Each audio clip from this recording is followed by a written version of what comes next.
It's an honor to get that recognition by everyone and the Big 12 coaches, but that's not. I didn't really come. I didn't come here at all for individual awards. I came here for to get win the Big 12, win the national championship. So the award's nice and recognition, but that's not really my main focus. I'm more focused on the team goals and success. So I guess from your perspective, kind of being the only senior, I guess what have you kind of found your role to be, and what are some of the goals you're looking to help this team achieve then? Just being the leader, bringing my experience of playing college basketball, and then just goals, like said before, win the Big 12, and then win the national championship. That's everyone's goals here. So that's everyone's mindset here. So just having that mindset every single day of practice is really good for us.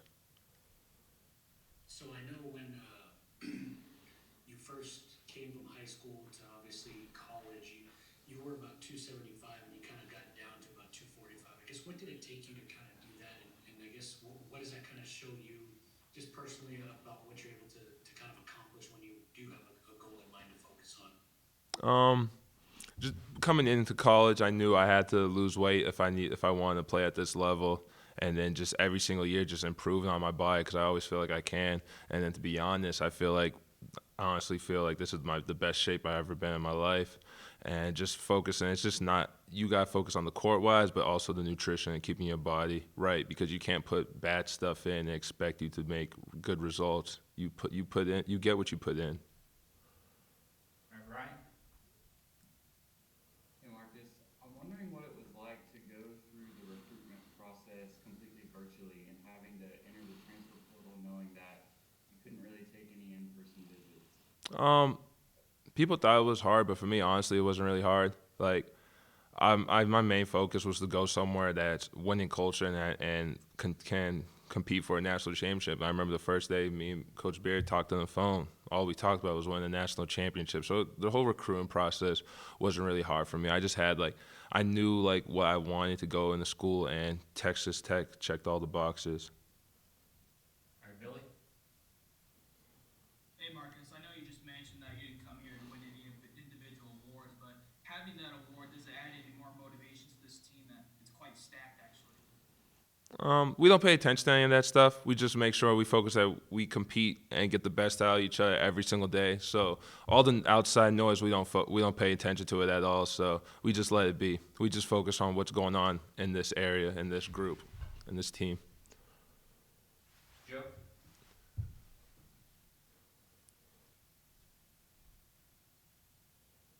Yes, Marcus, what has the transition been like for you? I mean, coming originally from Massachusetts to West Texas. I mean, these are two completely different parts of the world. How's that been for you? These past 2 days, it doesn't seem any difference with the cold and all ice and cold. But when I first got here, one of the guys told me that I came on when it was like a heat wave and it was like 112 the whole time. I was like, I don't know about this, man. Coming out and it was just hurting me. It was too hot. But nah, it's the change is it's I'm used to it. It's not bad at all here. It feels kind of like the same, but only thing that's different, it's a lot of land and just the weather.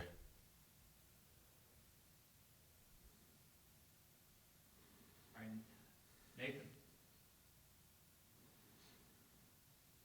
What's kind of the difference of the culture in from VCU to Texas Tech, and how long did it kind of take to get adjusted to different teammates, different situations, that kind of thing? The culture is just everyone's mindset, going from the head coach all the way to the managers. Everyone here has the same exact mindset of winning a national championship and doing what they can to get us better every single day. And really, that's what stuck out here with this culture. And then, just for me, that's really what it has been. Do you see one area of your game that needs to take that next level to continue to compete at a high level and do it against different competition? Um, showing that I could guard multiple positions and working on my defense. That I feel like if I get that right, it will really help me out and definitely help the team out too. Sean Dillon. Marcus, who's pushing you during practice? Who's the person who's giving you the most work? Coach Beard. When I first came here, I told him, "Hey, I want him to be hard on me, any little thing. Always use me as an example and just coach me hard because it's my last year and I need it. And I've seen what he's done with other players. I just told him, hey, just coach me as hard as you can. So he's the one that's been on me the most here. All right, Carlos, we'll finish up with you. One more question.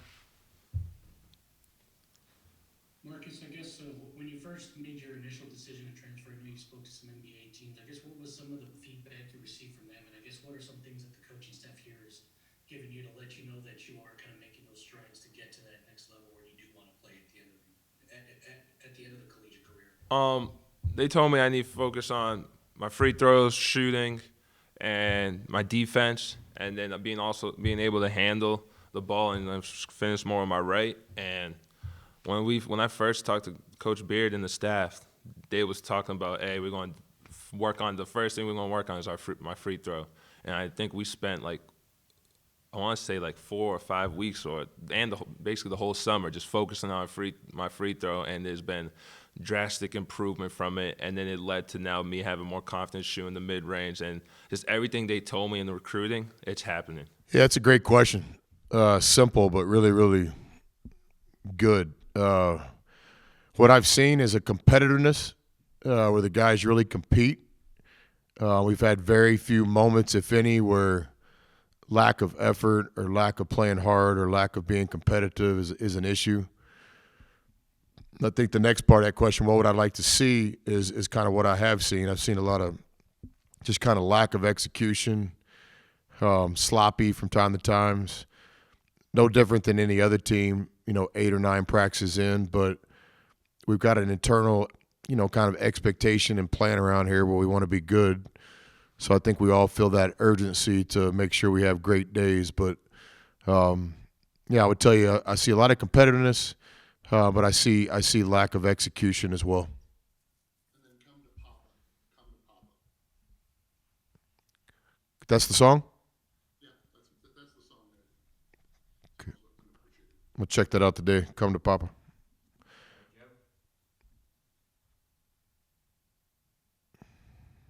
Coach, how good of a shooting team do you think you guys can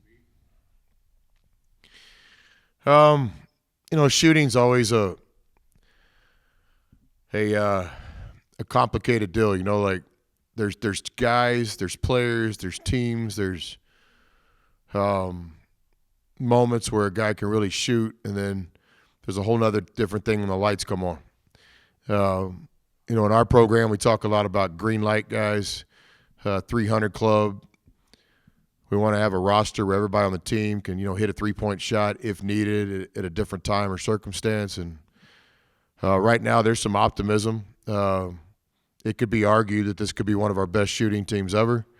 But until these lights come on and guys start doing it on a regular basis with, Big 12 and Division I competition, I think the stat sheet's the ultimate judge on that. I tell the players all the time, it doesn't matter what I think of your shot or you think of your shot or your AAU coach or your great uncle thinks of your shot. It's more like, what that stat sheet says. In our game, there's a significant difference between a 34% shooter and a 42% shooter. And I think for us to be the team we all want to be, we've got to have a real weapon with our three-point shooting. We're working extremely hard on it. There's some players that I really think are going to be great shooters. But when those lights come on, that'll ultimately be the ultimate judge. And, Coach, who would be those players that you think could be really good shooters? Yeah, I think almost every guy on our roster, the guy y'all just talked to, Marcus, has worked extremely hard with his free throw shooting, which translates to his jump shooting. And, I think every guy on our roster has the ability to impact a game facing the basket with a jump shot. Vlad, our young freshman's working extremely hard all the way out to the three-point line. So, I think it's a skill that we work with all of our players. Certainly from last year's players that played the most minutes with Kev and Kyler and TJ, those guys have all got to improve. And then certainly the guys we recruited to come in here and shoot the ball at a high level have to produce as well.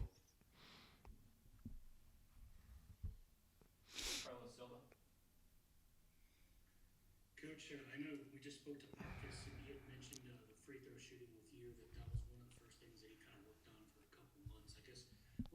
process of getting him to either improve his free throw shot, or I guess what were some things that you all saw that you felt could help him? And now he obviously feels very confident with his jump shot, so certainly that helped both of those things. The great thing about Marcus is he has an internal plan himself. It's not like coach and player sit down and coach hands him today's workout sheet. With Marcus, a lot of it is individual driven.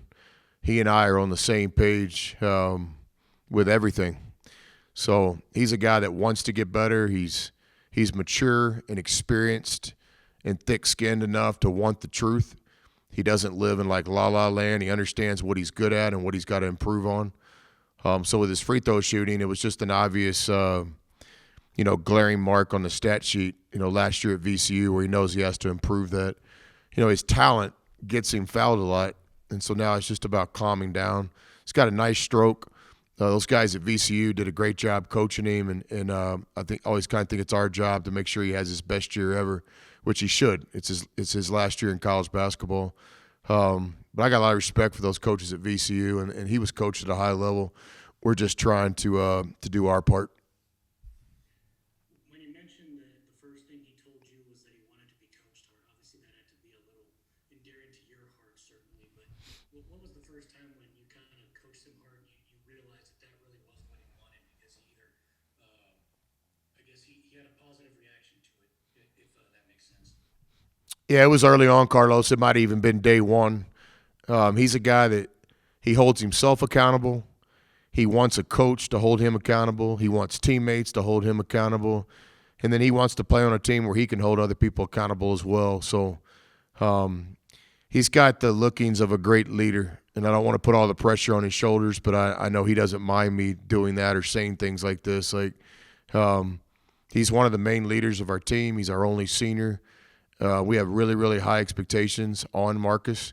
They go far beyond the stat sheet. It's hard being a leader. It's hard being a best player kind of guy. You got to take care of yourself every day, and you got to take care of everybody else around you. It's hard. It's difficult. Only a few people can handle that responsibility, but Marcus wants that.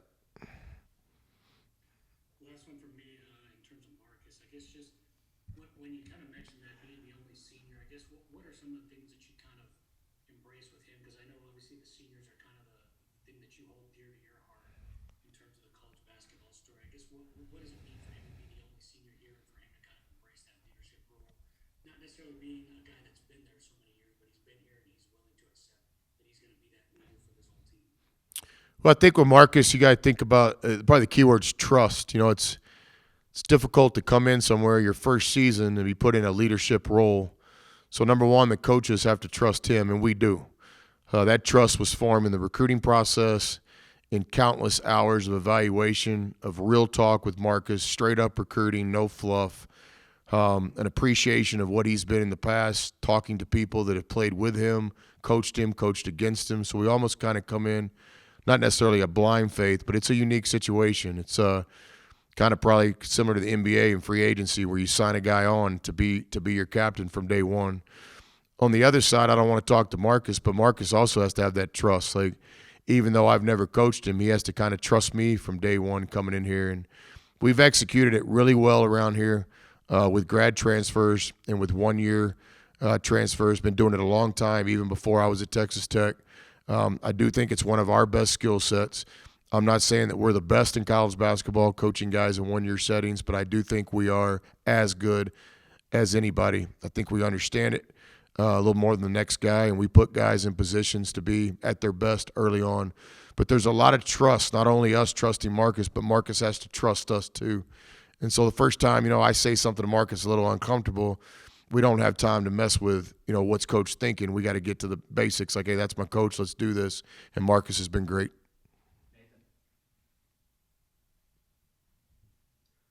What can you tell us about this reported game or little mini bubble you guys are trying to work on with Houston? Yeah, nothing's been finalized yet. We're working really hard. Obviously, Orlando's not in play now, so we're trying to play the best competition we can at a site that makes sense. And I don't want to speak for Houston, but Houston's one of the best programs in the country. in our state, in this part of the country. They're really good basketball team. So this is the team we're trying to play. It's why we originally went to the preseason NIT to play a team like Houston. It's why we then agreed to go to Orlando to play a team like Houston. So we're still trying to get that game done.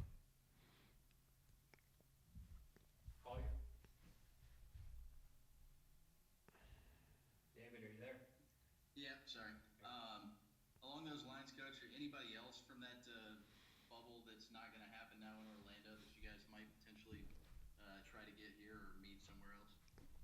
Yeah, I can't. Probably too premature for me to say that, David. I would if I could. I think Houston comes up today because I think Andy Katz might have popped it out there. So we'll let you guys know as soon as possible. I can tell you that our schedule's pretty much complete at this point, barring any unexpected things, except for this final piece. But if we can get this Houston game or Houston-type game figured out here in the next hours, really not even days, hours, then we hope to release that schedule soon. I know I've been telling you guys that.